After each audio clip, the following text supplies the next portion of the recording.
যাদের বয়স 50-এর বেশি এই ভিডিওটা তাদের জন্য। নাম্বার 1, এবার নিজেকে নিয়ে ভাবুন। আজ পর্যন্ত আপনি বন্ধুবান্ধব, আত্মীয় স্বজন, পরিবার সবাইকে নিয়ে ভেবেছেন, ভালো কথা। এবার নিজেকে নিয়ে ভাবুন, নিজের আত্মবিশ্বাস বাড়ান। বাকিটা পথ কী করে চলবেন নিজেকে নিয়ে ভাবুন। নাম্বার 2, সঞ্চয় করতে শিখুন।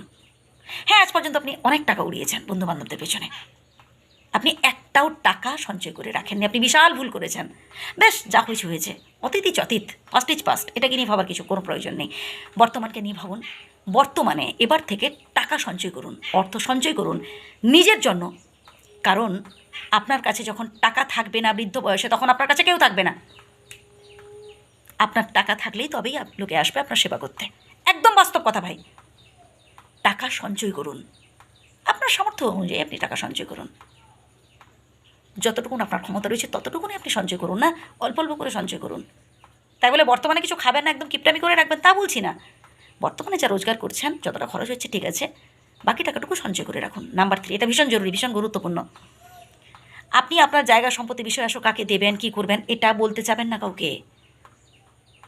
এটা কাউকে বলতে যাবেন না, কখনো বলবেন না। আপনার নিজের নামেই রাখুন। হ্যাঁ, আমি নমিনি একে করবো, তাকে করবো, অমুক করবো, কারোর সাথে আলোচনাও করবেন না। পরে দেখা যাবে, যদি কেউ জিজ্ঞেস করে পরে দেখা যাবে। ভুলেও কিন্তু এগুলো নিয়ে কারোর সাথে আলোচনা করবেন না। আরও 10 বছর যাক, আরও 20 বছর যাক, তারপর আলোচনা করবেন। এবং সবার সাথে নয়, আলোচনা করবেন সেই মানুষটার সাথে যে সত্যি আপনার ভালো চায়, যে সত্যি আপনার থেকে কিছুই চায় না, তার সাথে আলোচনা করুন। সে আপনার ভালো পরামর্শ দেবে।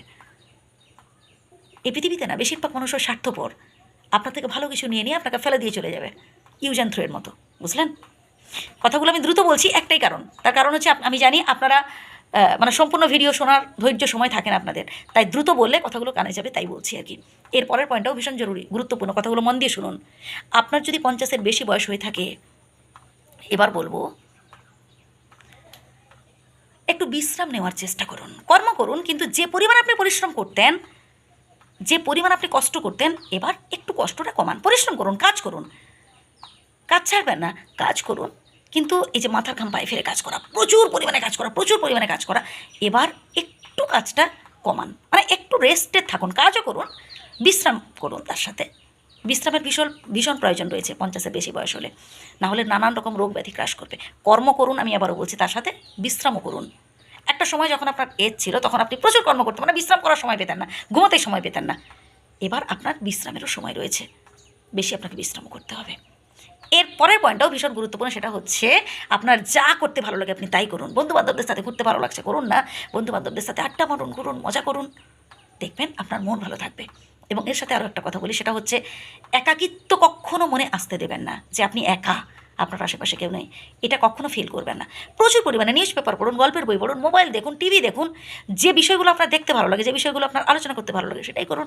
বন্ধুবান্ধবদের সাথে, আপনার লেভেলের বন্ধুবান্ধব যারা, তাদের সাথে মিশুন, এনজয় করুন। ভালো থাকবেন, পারলে ভিডিওটি শেয়ার করে রাখবেন। ধন্যবাদ।